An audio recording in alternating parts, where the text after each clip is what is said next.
আগের দিন তোমাদেরকে বলেছিলাম দাদা এসেছিলো, আর হ্যাঁ দাদা এসেছিলো তখন নিয়ে এসেছিলো হাঁসের মাংস, সেটা রান্না করা হয়নি, তো আজকে রান্না করেছিলাম। তো দেখো এখানে হাঁসের মাংসটা মা কেটে কুটে পরিষ্কার করেই পাঠিয়েছিল। তো এখন আমি এখানে একটু ম্যারিনেট করব, আর ম্যারিনেটের জন্য কিছুই না, নর্মালি নুন হলুদ জিরেগুলো আর দেব লঙ্কা গুঁড়ো, আর দিচ্ছি একটু তেজপাতা, মানে একটা তেজপাতা, এইটুকুই দেবো জাস্ট। আর এর মধ্যে দিয়ে দেবো একটু অল্প পরিমাণ সর্ষের তেল, দিয়ে এটাকে জাস্ট ম্যারিনেট করে আমি 10 মিনিট মতোই রেখে দেবো। তো এভাবেই নর্মালি আমি রান্না করি, যে কোনো মাংস আমি একটু আগে ম্যারিনেট করে নিই, তাহলে কি হয় ওর মধ্যে লবণটা বেশ লবণ মশলা চলে যায় আর টেস্টও হয়। তো এটাকে জাস্ট আমার ম্যারিনেট করা এভাবে কমপ্লিট হয়ে গেছে। আর এই দেখো এর মধ্যে দেখতে পাচ্ছ ডিমও আছে, হাঁসের ডিম, মানে হচ্ছে এভাবেই কাটিং করে মা পাঠিয়েছিল।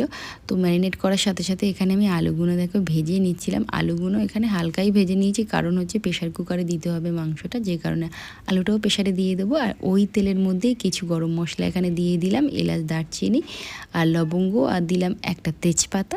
এর মধ্যে দিয়ে দিচ্ছি কেটে রাখা কিছু পেঁয়াজ। দেখো আমি রান্না কারোর দেখে করি না, নর্মালি যেভাবে আমি শিখেছি সেভাবেই করছি, এমন নয় যে আমি একজন শেফ, কিছুই নয়, নাথিং। আমি জাস্ট যেমনভাবে রান্না করি সেটাই শেয়ার করি তোমাদের সাথে। তো এখানে পেঁয়াজটা খুব ভালো করে ভাজা হয়ে গেলে এর মধ্যে একটু বেটে রাখা রসুন দিয়ে দিয়েছিলাম, আর রসুনটা ওকে এখানে খুব ভালো করে একটু যখন ভাজা ভাজা হয়ে যাবে এর মধ্যে দিয়ে দিয়েছিলাম একটা পরিমাণ হচ্ছে টমেটো। আর এখানে এখন দিয়ে দিচ্ছি একটু আদা। হাঁসের মাংস একটু আদা বেশি দিতে হয়, তার কারণ হাঁসের মাংস অনেকটা চিট, মানে হচ্ছে যে কী বলবো, মানে খুব কেমন বলবো, খুব মানে পোলট্রির মাংসের মতো নরম নয়, মানে একটু শক্ত মতো হয়, দেশি জিনিস যেমন দেশি মুরগি যেমন শক্ত হয় ওরকম। তো এই যে হচ্ছে ডিম, এখন এগুলো তুলে ফেলে দেবো আমি।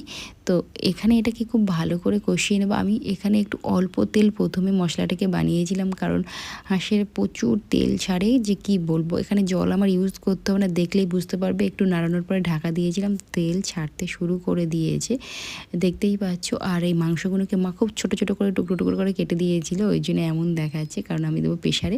আর মাথা আমার খারাপ হয়ে গেছে, খুঁজছি কী খুঁজছি, দাঁড়াও দাঁড়াও দাঁড়াও, হ্যাঁ খুঁজছিলাম এখানে খুন্তি, মানে খুন্তিটাকে কোথায় রেখেছি সেটাই ভুলে গেছি। মানে কাজের মধ্যে থাকলে এরকমই হয়, যে কোথায় কি জিনিস একই খুঁজে পায় না।